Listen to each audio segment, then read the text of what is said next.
This is the 2021 Marin Pine Mountain 2. This is not your average ordinary hardtail. We're going to go over some of the details, the specs, who this bike is for. The main thing to know on this, it is a $28.99 Canadian Cromoly framed hardtail. So $28.99 in Canada, $2,099 in the United States of America. And it is a 35-pound hardtail, and it is actually designed for exploring, bikepacking, trail riding use, and they've done some really interesting things to suit these purposes. I am going to go over some of the details of this bike, and then we'll talk about who it might suit, what it does really well, what all of these nubbins on the down tube are for, and we'll get into the weight and all that sort of stuff for you. But this is the 2021 Marin Pine Mountain 2, and it is a really cool bike, and we're about to talk more about it. So first off, getting into the specifications. We have a Shimano SLX 1x12 drivetrain, which means a 10 to 51 gear range on that cassette, a clutch rear derailleur, SLX derailleur, that's paired up with an SLX shifter up at the handlebars. We have an interesting set of rims on here because a lot of Marins will use their in-house 29mm rim. This is a 32mm wide rim, and they're using that because these V-tire flow snap tires are a 29 by 2.6 size tire, and they're really trying to get the most performance out of that larger volume tire. The history of the Pine Mountain, it was a couple of years ago, it was a 27.5 plus bike. So now that we've gone to the 29 by 2.6, it's almost a plus bike. The big thing with those big tires is going to be that you can ride them softer, which is going to help to make this bike quite comfortable and give you really, really good traction, and that could be for climbing, descending, cornering, loose stuff, any of that. The heart of this bike is the Series 3 Chromoly frame. Series 3 is what Marin refers to when they're starting to get into a little bit more sophisticated level of chromoly, meaning butted tubes, things like these forged dropouts, through axle rear end. You can see that they've got very, very thin seat stays on here, and that is to give some compliance to the frame, so that as you're going over bumps, that is going to, it's not going to be like suspension, but it will take the edge off a little bit. So that combined with those big tires that you're going to be able to ride fairly soft because of the nice wide rims is going to work out pretty nicely. We have these FSA grid cranks on here, a nice alloy FSA version of a narrow wide chainring on there.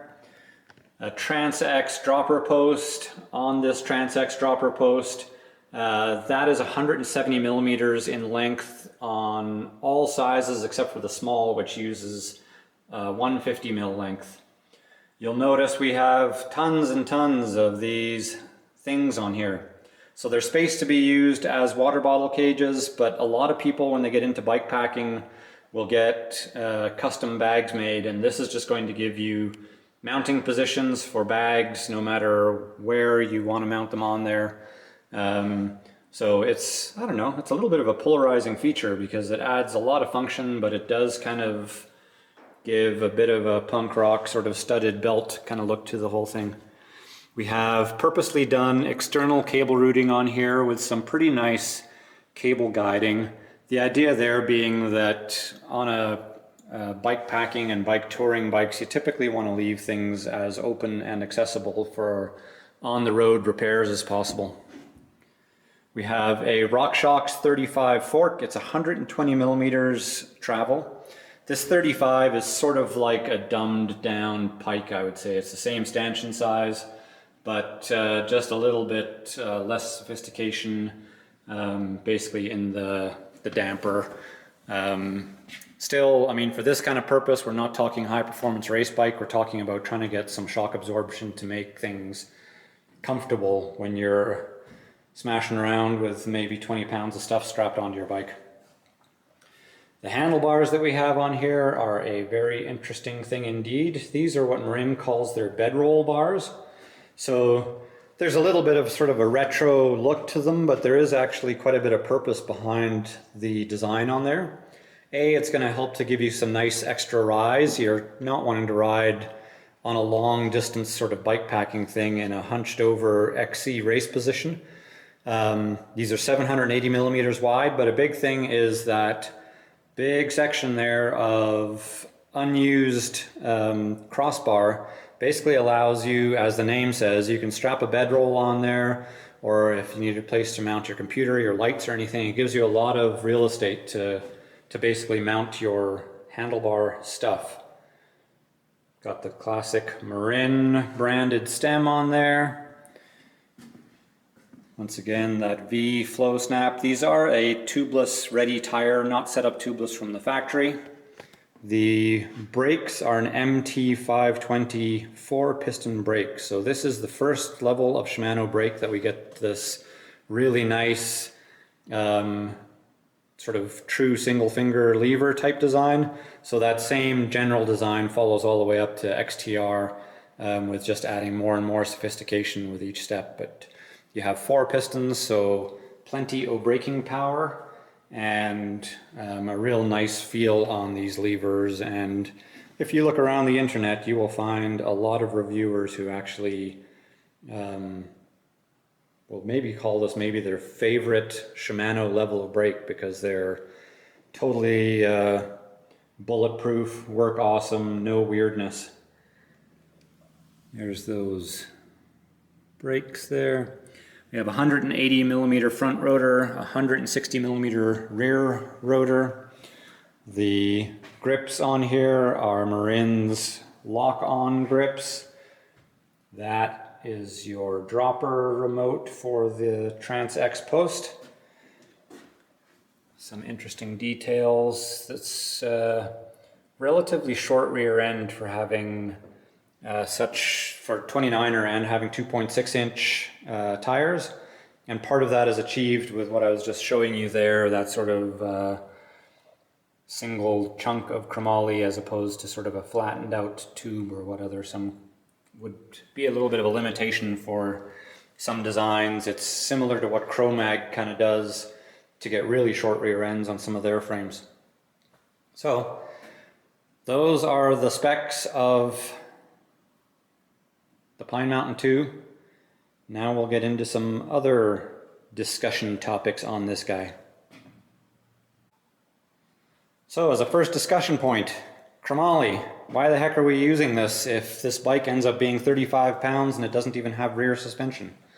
Well, part of that weight, to be fair, is going to be those handlebars aren't light, the tires aren't light, and there are tubes inside those tires. So we can maybe get this down to 33 pounds without playing around too much. And it does have a set of just test ride pedals from one of the staff booting around the store on here. But Chromoly's biggest advantage is going to be that it is incredibly tough, and it also has really, really nice ride quality when engineered well. And by that engineering well, I mean doing things like these really thin seat stays here. Chromoly does have a bit more flexibility to it and vibration dampening properties than would aluminum. Not quite as vibration-y, absorbing-y as titanium, but you'll often see, in my mind, when carbon fiber bikes are being designed, they're often trying to get ride quality that's going to be similar to Chromoly and to save you some weight. So the other way you can get the ride quality of Chromoly is to make a Chromoly bike. So it's really, really tough. It seems to be the thing that on a lot of touring bikes, they will go straight to Chromoly and not even consider other options, partially because touring is a utility use. Your bike might be getting smashed around, bashed around. This is going to be as durable a material as you can possibly ask for. It's not going to fatigue over time, and chances are reduced at least that you're going to be stranded with a bike that's snapped in two somewhere in the middle of nowhere. So that's why we use Chromoly. Now geometry. So what do you do to make a bike that's going to be a good exploring bike? One of the trends that we're seeing in trail bikes these days is that they're getting really slack in the head tube angle and getting really steep in the seat tube angle if we're talking about hardcore bikes, which this is getting into the price of. The problem with that is those features, especially the really slack head tube angle, that is basically pointing at a bike that is going to handle high speeds or steep descents quite well. But if you're doing a sort of more exploring or regular trail riding, if you go too slack on your head tube, you're going to have a bike that's wandering and you're not really getting much of a benefit from that ultra steep head tube angle. In this case, we're looking at a 66.5-degree head tube angle, which 4 years ago would have been considered very slack. So that's how fast things seem to be progressing in the geometry world. So 66.5 on the head tube, 74.5 on the seat tube. So we're taking inspiration from what's becoming popular on all the new bikes, but limiting it somewhat because of the purpose of this bike. And that could be both the exploring, or if you just happen to be wanting a really solid trail bike that you're not going to be hammering North Shore descents on.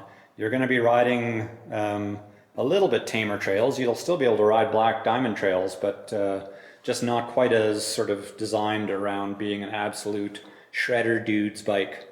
So geometry designed with that sort of stuff in mind, which makes it quite a good trail bike for a lot of people who just want a super good quality hardtail and they don't want to sort of learn a new way of riding bikes, which some of those super long slack bikes is basically asking the rider to do, is to relearn the cornering process, weighting your bike, all that sort of stuff.